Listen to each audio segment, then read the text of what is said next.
Hi everyone, here's some stringing tips. We're just going to take our standard Babolat Pure Drive 16 by 19 string pad. I'm going to show you some tips on how to string it. First off, you really only need about 18 feet for both the mains and the crosses.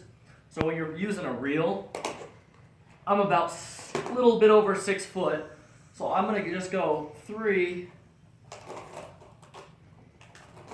really big pulls for my mains. And again for my crosses. That's good. Okay, the first thing we want to do, since we're using a hybrid, is put both strings through the first starting grommet.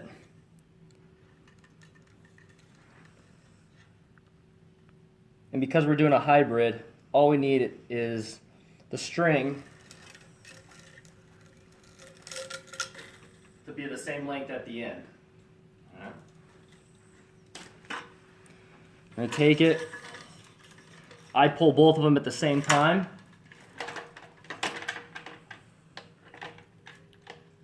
Clamp one and clamp the other. Now what I like to do, just so the racket doesn't warp, I always switch off.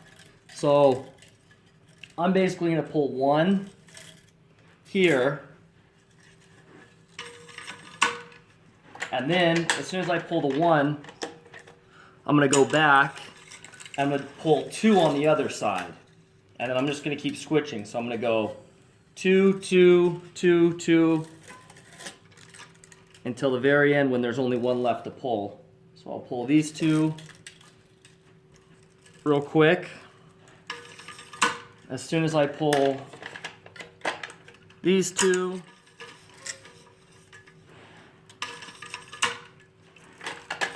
I'll go back, and I'm going to do the 2 on the other side now.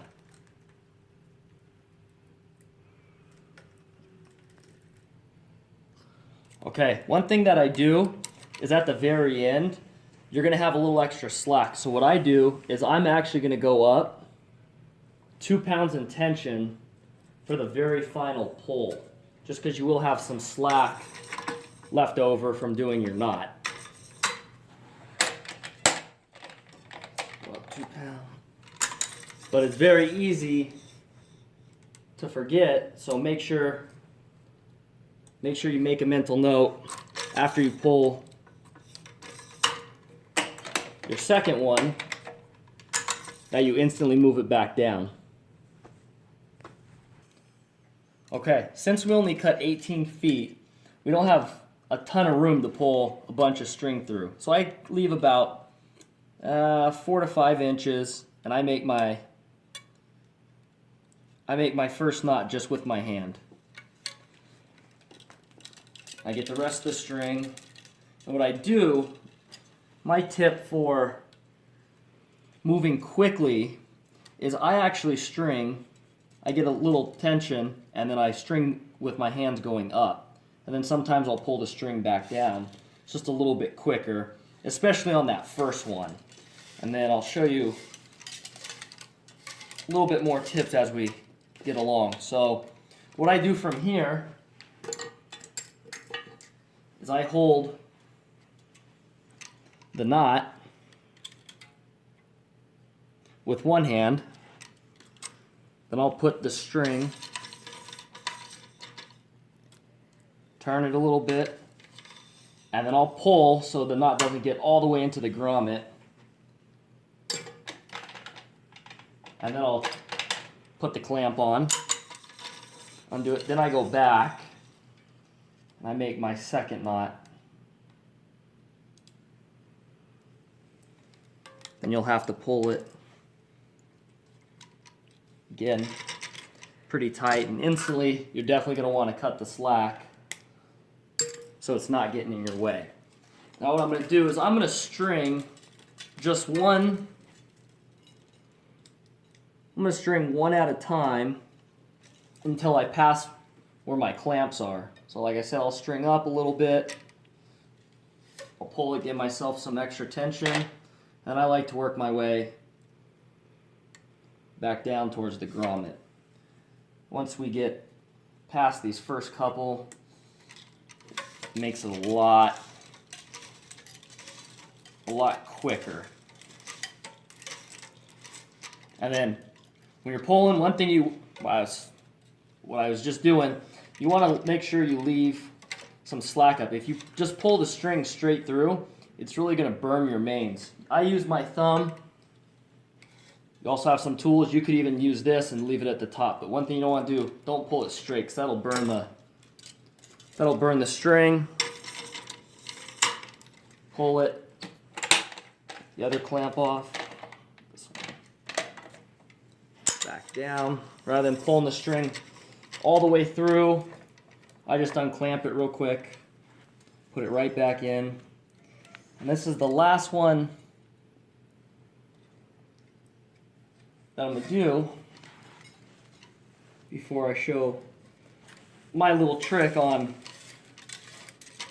how to make string go by quicker once you get to the mains or to the crosses. I'm going to pull this last one, and then here's what I do. Now that we've finished this one, I'm going to string as far as I can up before I run out of string. So I'm not going to pull my string after every time I go through. So the first one, I'll pull this all the way. I'm going to leave that there. And I'm going to string through to the other side, go up.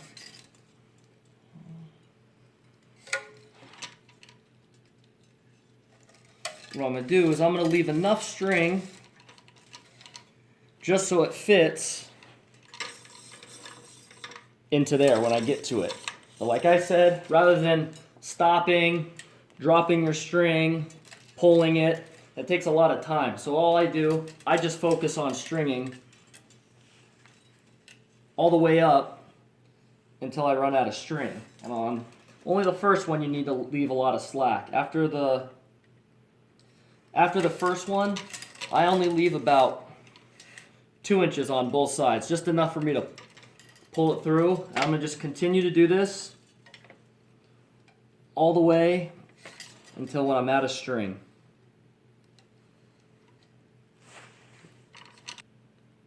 Okay, so now that I'm out of string, all I got to do, all I'm going to do is just keep pulling.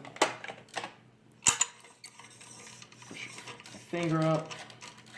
I'm just going to keep pulling this through until everything's completely pulled. Okay, another reason I really like to do this too is after the first cross you string, the strings are really offset. Okay, so one's real high, the next one's real low. It kind of makes it a lot harder to string. So I always like to leave one so it evens out the mains a little bit more. So it's a little bit easier to string. You don't want to be fighting against the mains the whole time. That's why I don't like to string one, then pull it, then string another one, pull it.